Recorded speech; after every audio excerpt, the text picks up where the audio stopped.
Este es el río Garona. Este es el río Ebro. Y entre estos dos ríos es donde se asienta el antiguo pueblo vasco. En medio, los Pirineos, el refugio natural de los vascos cuando les atacaban los invasores. Poco se sabe de este antiguo pueblo. Parece que estaba compuesto por diferentes tribus, todas con similares costumbres y lengua, el euskera. Bueno, o eso nos narran los romanos, que fueron los primeros en llegar y contarlo. Veamos. El siglo segundo antes de Cristo. Los romanos llegan a la península desde aquí y la conquistan toda. También llegan a tierras vascas, y lo hacen con ganas de quedarse. De hecho, estuvieron nada más y nada menos que 600 años. Algo bueno trajo la conquista romana. Durante ese tiempo, los romanos construyen calzadas y puentes, enseñan a los vascos nuevas formas de agricultura, tratamiento de minerales y tácticas militares. Surgen además las primeras ciudades, entre ellas Pompeya. Sí, Pamplona. Llega el siglo V. El Imperio romano está debilitado, empieza su decadencia. Y en este momento tenemos a los pueblos del norte de Europa con ganas de extenderse. Primero, los famosos suevos, vándalos y alanos pasan por tierras vascas. Solo pasan, y se van a diferentes puntos de la península. Luego llegan los visigodos, que ocupan sin mucha agresividad toda esta zona y también zona vasca, y después se van a la península porque son empujados por los francos. Los francos llegan en el siglo VI, más agresivos y seguros de sí mismos, y estos sí, asaltan tierras vascas. Eso sí, los vascos no se lo pusieron tan fácil, porque recuerda que los romanos les han enseñado tácticas militares, y para entonces han dejado de ser un pueblo débil. ¿Has oído hablar de la batalla de Roncesvalles? Pues en esa batalla los vascos se comieron a los francos. ¿Qué sucede a continuación? Que en el 712 los pueblos islámicos, los musulmanes, entran en la península sin ninguna dificultad. En tiempo récord, 2 años, ocupan todo hasta llegar aquí. Desde ese momento los vascos se quedan atrapados entre francos y musulmanes. Frente a esa doble amenaza de francos y musulmanes, en Pamplona se va creando cada vez una mayor estructura y organización política, y en el siglo X se construye un reino, el Reino de Pamplona. Los vascos tienen a su primer rey, Íñigo Arista. A lo largo de los años siguientes, ese reino de los vascos va extendiéndose y ganando más territorio. Fíjate, al principio del siglo XI, con el rey Sancho el Mayor, llega a alcanzar toda esta zona. Sorprende, ¿eh? Fueron los años de oro del reino, que todavía se llamaba de Pamplona. Un siglo más tarde, el rey Sancho el Sabio cambia el nombre al reino y pasa a llamarse Reino de Navarra. Paremos un poco para aclarar unas cosas. Como recordarás, antes de los romanos tenemos a un pueblo al que llamaban Vasconia y a sus habitantes vascones, y así será durante varios siglos.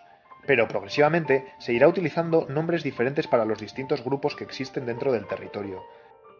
Tenemos al grupo de los navarros, que como verás, por su mayor organización, van a ser los principales protagonistas de la historia. Tenemos a otro grupo de vizcaínos, otro de guipuzcoanos y otro de alaveses, y al otro lado del Pirineo se llamará a una zona Zuberoa y a otra Lapurdi. Volvemos a la historia. Siglo XII. El reino de Navarra ha disminuido y es así. Atento ahora porque el mapa peninsular ha cambiado. En la península han surgido dos grandes reinos. Este, el reino de Castilla, el más poderoso, y este otro, el de Aragón, que por cierto, al principio dependía de los reyes de Navarra. Estos han ido echando a los musulmanes de la península, y ahora ejercen presiones en las tierras vascas.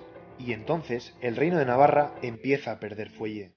Primero, Vizcaya se pone del lado de Castilla, y luego llega una fecha importante, 1200. Castilla conquista a Vitoria, y de paso se lleva también a Guipúzcoa. Ya ves, Navarra pierde protagonismo y se reduce a sus actuales tierras. ¿Qué había al norte del Pirineo? Pues un ducado, el de Vasconia. La zona sigue siendo zona franca, pero aquí el que manda es un duque vascón, y tiene bastante autonomía, no tiene que dar demasiadas explicaciones a los francos. Eso sí, no se llega a integrar nunca al reino de Navarra. En los siguientes siglos, la presión continúa, tanto por parte de Castilla como de Aragón. Así que ante tanta tensión, surge entre los navarros una doble tendencia entre agramonteses y beamonteses.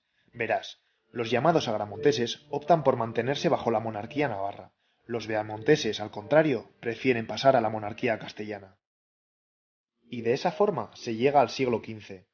La península se ha convertido en esto. Mira la jugada. La reina Isabel de Castilla y el rey Fernando de Aragón se casan, no precisamente por amor, sino con el objetivo de juntar sus dos reinos bajo los mismos monarcas. Empiezan a llamarse reyes de España, y continúan la conquista. Primero se quedan con lo que era Reino de Granada. ¿Qué les falta para quedarse con todo? Navarra. En 1512 conquistaron el Reino de Navarra. Los navarros pasan así a depender de los monarcas españoles. Pero atención, porque sucede algo importante. Los monarcas permiten que Navarra conserve sus fueros. ¿Qué quiere decir eso?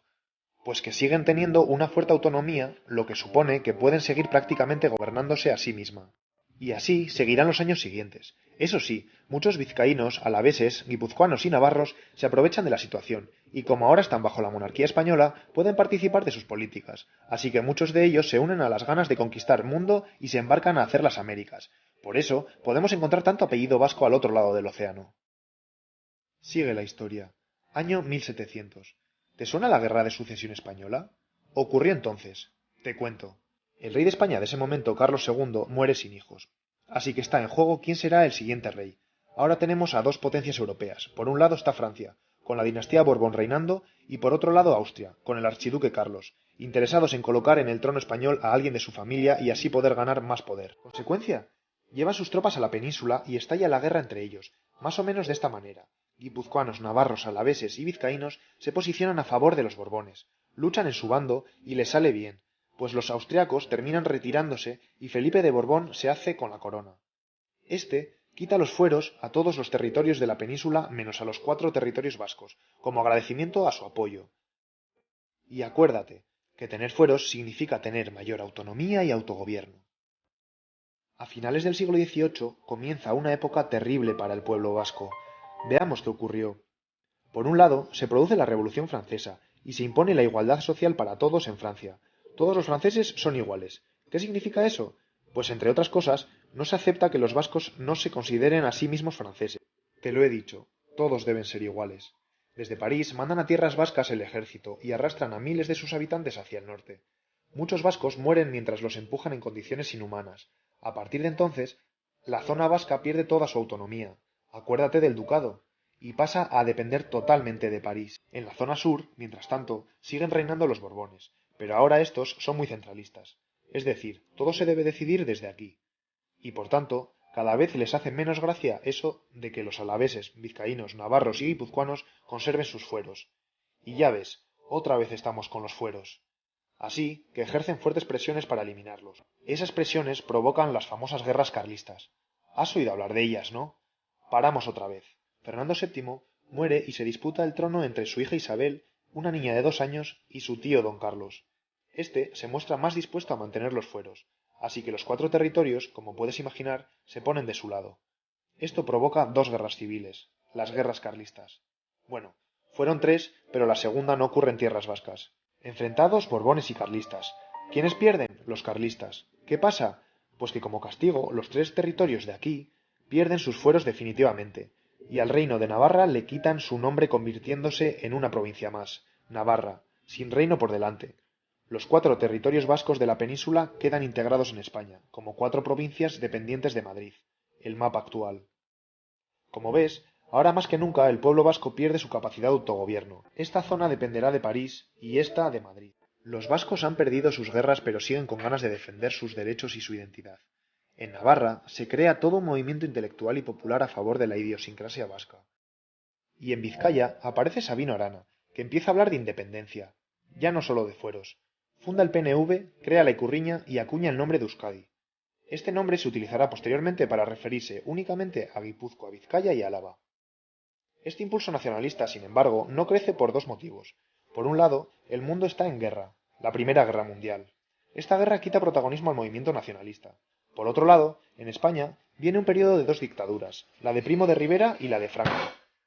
Esta última, como sabes, fue durísima y supuso 40 años de un estado de terror, con fusilamientos de miles de personas y sin que nadie se atreviera a llevar la contraria al dictador. En esa época se persigue el nacionalismo y el euskera se prohíbe.